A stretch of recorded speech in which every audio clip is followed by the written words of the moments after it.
Tara par, luto tayo. Sarsyadong galunggong naman.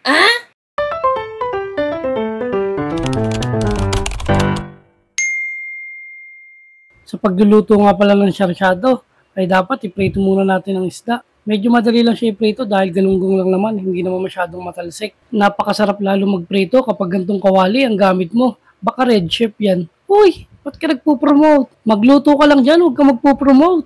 Ano ka ba naman? At kapag ganyan na nga yung isda, pwede natin yan baliktarin. Ay, ano ba naman tong kawali na to? Sobrang sarap lutuan. Ay, inulit pa. Kapag tostado na nga yung isda, hanguin na nga natin to. Para maumpisa na ang pagluluto ng sarsyado dahil yung mga tao rito siguradong gutom na dahil tanghali na. Dahil tapos na nga ako magprito, magkasalang na rin ako ng bawang at sibuyas. Isusunod ko na rin yung kamatis. Sa pagluto ko nga pala ng kamatis ay hindi ko ito tinutunaw. At kapag ganyan na yung itsura, pwede na natin pakuluan yan. At nung kumukulo na nga ay nagtimpla na rin ako dito ng asin, pamintang durog, tsaka MSG.